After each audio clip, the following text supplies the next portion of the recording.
it'll be a family car, a family sedan with a lot of room that has a real sports enthusiast feel to it. Never gives a whimper, just purrs along beautifully. Very, very comfortable and extremely quiet ride at speed too.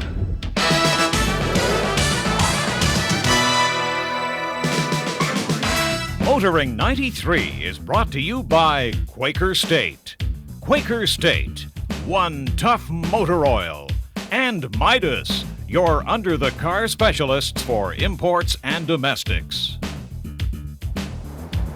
This week we find ourselves on location in Southern California.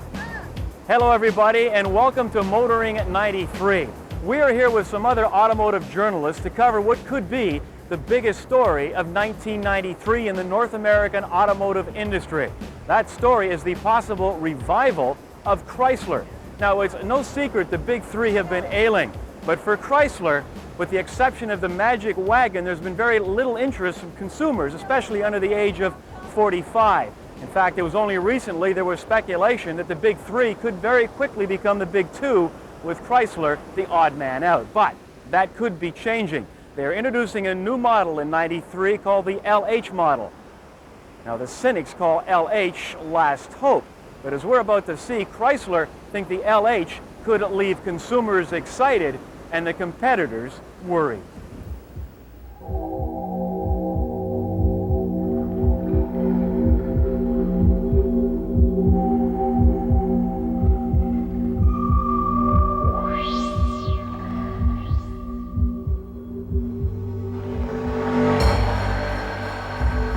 Chrysler Concorde, Chrysler Intrepid, and Eagle Vision, Chrysler's LH cars for 1993.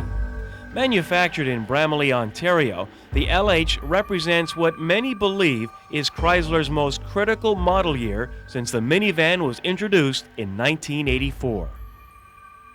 We've enjoyed quite a bit of success on the truck side recently. We introduced the Grand Cherokee for the Jeep line, and of course our minivans, the Magic Wagons, have done extremely well. But on the car side, it's been a little while since we've had a brand new product, and as you know, this is what we think is going to be a breakthrough car for the whole industry, not just for us, being the cab-forward design, which is really a new architecture of the automobile.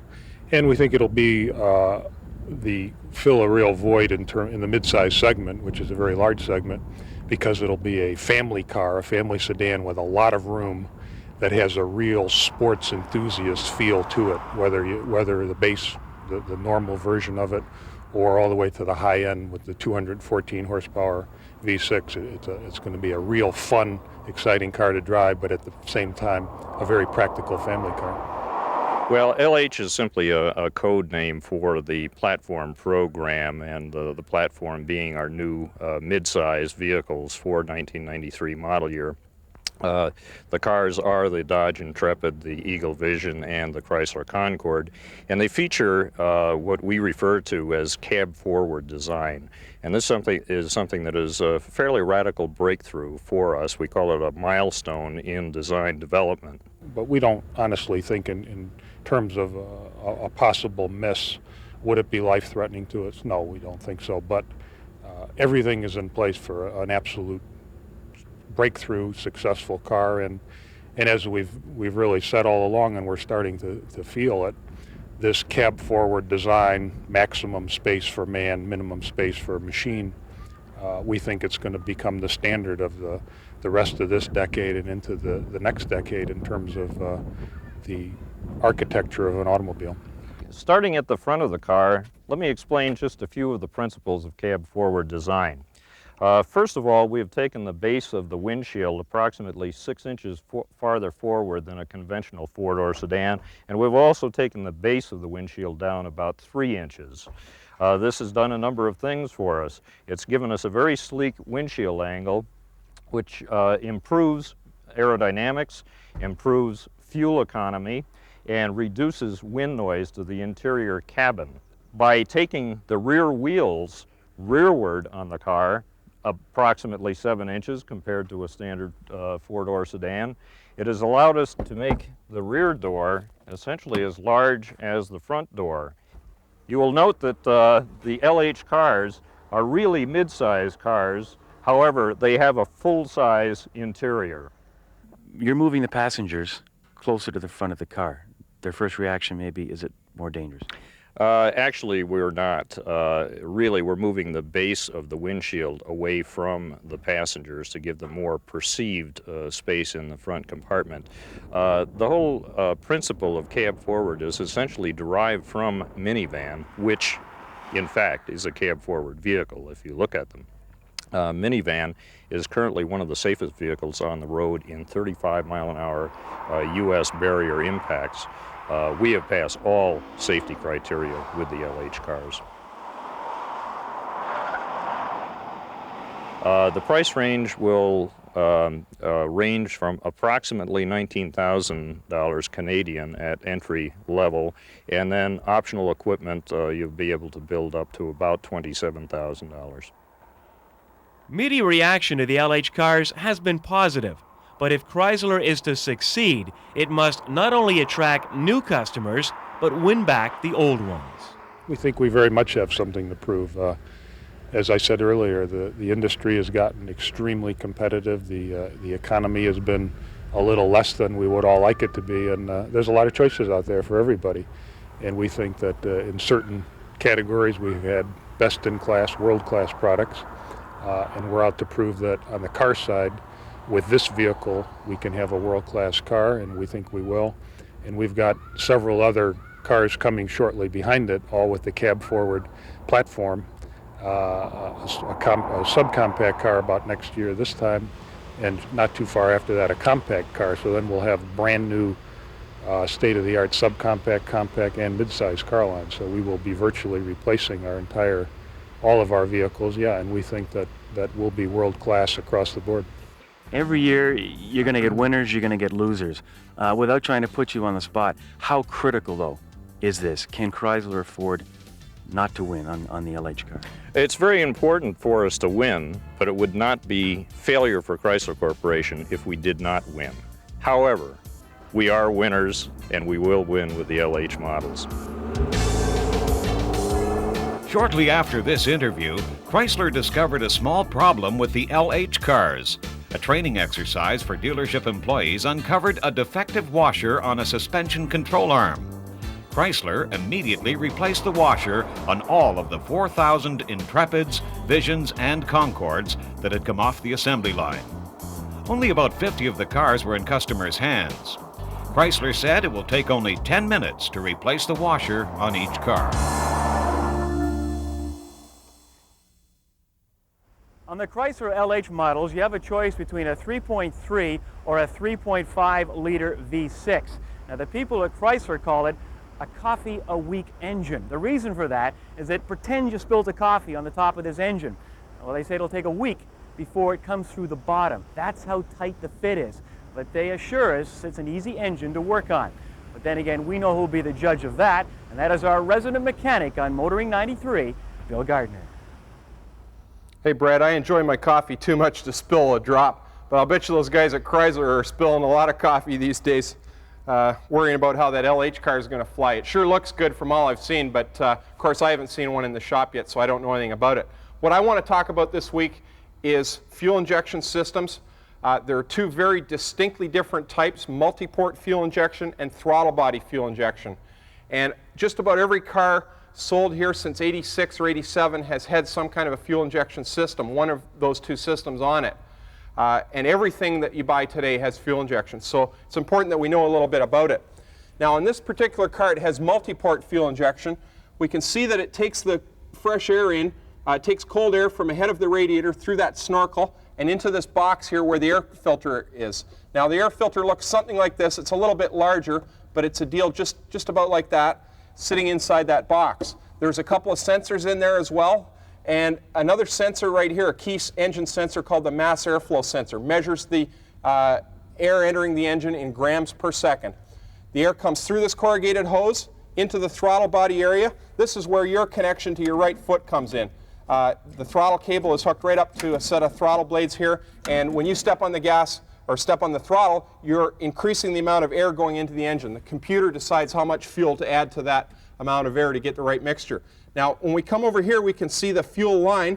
This is the fuel inlet line, and the fuel rail right here is flooded with fuel with about 35 to 40 pounds of pressure on it. We can see all the injectors, and this is where the engine gets the name multi-port. There's one injector for each cylinder of this V6 engine. 3 right here, 3 on the back, 3 cylinders. And the port part of multi-port comes from the fact that it's injected right at the intake port. It spritzes right in beside the intake valve. Now, that gives this engine a theoretical 5 to 6% advantage in horsepower and fuel economy over the throttle body engine we're going to show you a little bit later. The only problem is that in actual practice, sometimes the system gets fouled up with fuel deposits and it loses that theoretical advantage. So once in a while, we have to disconnect the fuel pump in this vehicle and feed it a concentrated mixture of cleaner. And this is a mixture of fuel and cleaner together. It runs the engine for about 15 to 20 minutes on this can of cleaner. And we can meter it into the engine with the regulator here. We can read the pressure and adjust it with this knob over here. You can also see over here I've got a fuel pressure gauge, and I'll use that to monitor the performance of the fuel pump in this car, and also the fuel pressure regulator and the injectors as well. So I can tell a lot of things by the readings I get with this fuel pressure gauge. Now, if you follow the line from the pressure gauge, this red line, down to the engine, you can see that I can attach it right there to that threaded service port. It's called a Schrader valve, and that allows me to service this system very easily. Now, I can also remove that and hook up the black line, which is connected to the cleaner, and run the engine, as I said, for 15 or 20 minutes on that cleaner to purge those injectors. Now let's get over to that throttle body system. It only runs on 10 or 12 PSI. This one runs 34 to 40. So let's have a look at the differences in that system. Okay, now we're under the hood of that truck with the throttle body injection. And as you can see, the throttle body looks a lot like the lower 1/3 of a carburetor. It's very similar to a 2-barrel carburetor, except we've removed the float bowl and air horn from the top, and now where they used to be, we've got 2 fuel injectors here and here. Now these 2 injectors handle all the fuel requirements for a 5.7 liter V8 that we've got here. Remember that 3.8 V6 we had just a minute ago had 6 injectors for that 6. So this is a much simpler system, and it tends to work better for a longer time because it's just easier on itself and it keeps itself clean. The incoming air goes right past these injectors and cools them, and the fuel that's spraying through them tends to cool them. And there's no direct link, no direct path for engine heat to get back to these. So they operate a lot cooler and they tend to stay clean. Now this vehicle's got a lot of miles and you can see that this area is very clean in there. So this one tends to maintain its state of tune a lot longer. Now we're going to kill the house lights, and then we're going to freeze the injector pattern coming off this left injector, and you'll actually be able to see the spray pattern when I hit it with the strobe light. It's kind of neat. So you can see the spray pattern coming right off that injector. The strobe light kind of freezes that fuel spray right in midair below the injector. And as we rev the engine up, you can see more and more fuel coming out of that injector, and we blip the throttle. There's a real defined cone-shaped spray of fuel coming out of that injector, and that's how fuel injection works. Now, you can see how clean this is. I mentioned it before, so you wouldn't think that you need carburetor cleaner, right? Well, wrong. Next week I'm going to show you why. Till then, I'm Bill Gardner for Motoring 93.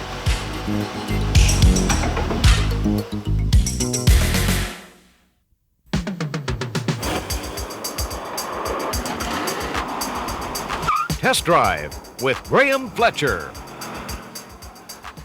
This week on Test Drive, we look at the 1993 Audi S4. Now, while this vehicle is very heavily based upon the 100 Quattro, what separates the two is that the S4 gets its own turbocharged 5-cylinder engine with a lot more horsepower. Under the hood of the S4 is a turbocharged 20-valve inline 5 that produces 227 horses and 258 pounds-feet of torque. Now, despite the evidence of some turbo lag, the car moves along very nicely, due for the most part to the fact that the car produces maximum torque at a very low 1950 RPM.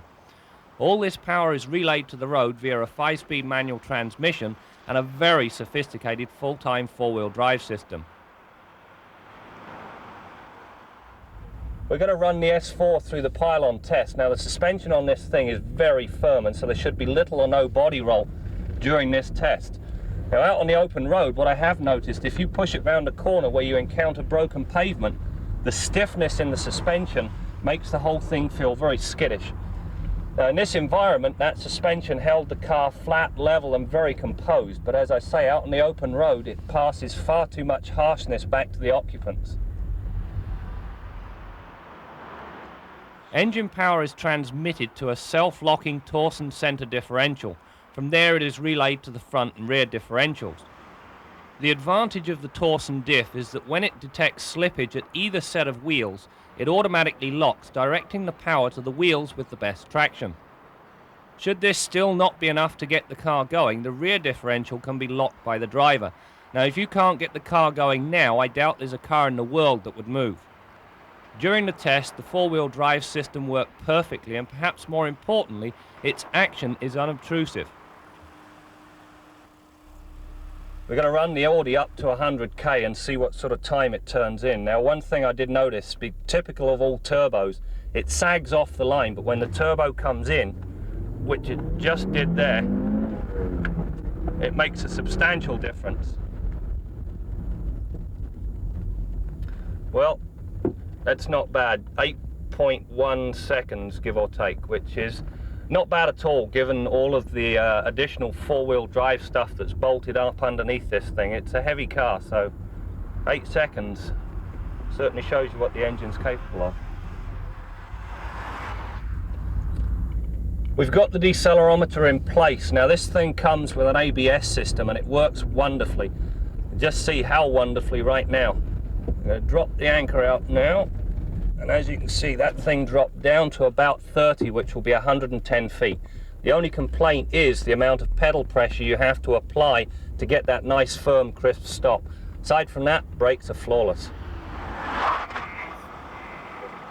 One of the S4's pluses is the fact that the excellent ABS system can be turned off. In rare moments, it is to the driver's advantage to be able to lock the wheels.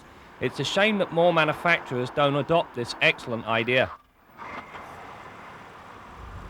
Perhaps the strongest suit this car has is its highway cruising capability. It'll sit and purr along all day long at speeds well in excess of the legal speed limit. Never gives a whimper, just purrs along beautifully. Very, very comfortable and extremely quiet ride at speed too. During my time with the S4, I averaged 12.3 litres per 100 kilometres or 23 miles per gallon. Not too shabby given the weight, performance and four-wheel drive capability. In choosing Invicta tyres for the S4, Audi have done the equivalent of putting hobnail boots on a ballerina and expecting her to dance. The tyres are just not up to the job, especially considering the S4 is the hopped-up version of the 100 range. There are three things up front here that really bothered me. First of all, the light switch is far too close to the turn signal, making it difficult to turn the cruise control on and off. Secondly, when you look in the rear view mirror, you see one too many headrests. It's a bit of a cluttered view. The last thing is the radio. Now, it's not wired through the ignition, so when I'm sitting here with the key in my hand, the radio's still playing. What a pain in the backside if you leave it on overnight and come out to a flat battery. Now what you have to appreciate is that Volkswagen and Audi are the only car companies in the world that do this. Why is absolutely beyond me. Es ist kein Jux, die wunderschönen deutschen Fenster und Türen. A couple of handy items back here. A coloured keyed tether point for the child seat and a sunshade. The only problem with our sunshade is they missed the anchor point up here, so this one doesn't work. And last but not least, we've got a very handy ski sack which pulls out from behind the armrest. This allows you to put skis and longer bits of wood in through the trunk. Very handy item.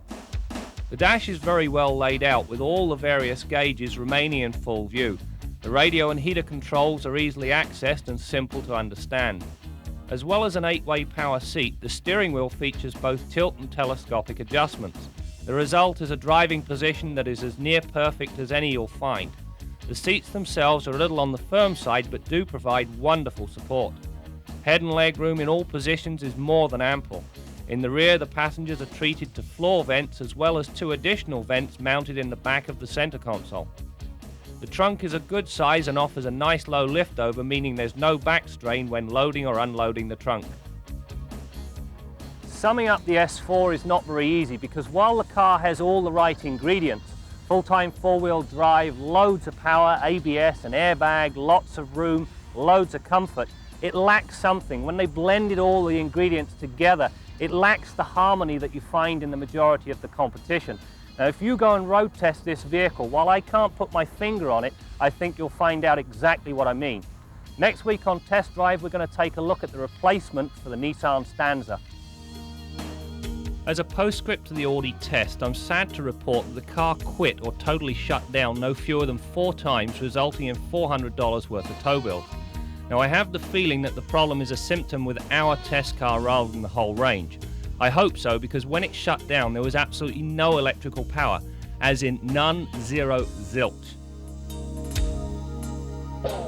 Our Midas tip of the week is going to help you boost or restart that dead car every time. Now, the key thing to remember here is use your headlights as a yardstick of the battery voltage. What I do is I pull the headlights on the dead car as soon as I get there, and I leave them on through the whole procedure. When you get the connections right, you're going to see those headlights are going to show you you've done the right thing. Now, start by connecting the positive to positive. Remember, always connect similar terminals. Positive on the live car to the positive on the dead, negative to negative. And make your negative connection at the dead car your last or final connection. And when you make that connection, don't do it at the battery, because you could explode the battery. There's going to be a large spark because there's a difference in voltage. So I'll put my safety glasses on, and when I make that connection, you can actually hear that arc and see a spark there, and the headlights perked up. I know that thing's going to start now just by looking at those headlights. That's your Midas tip of the week.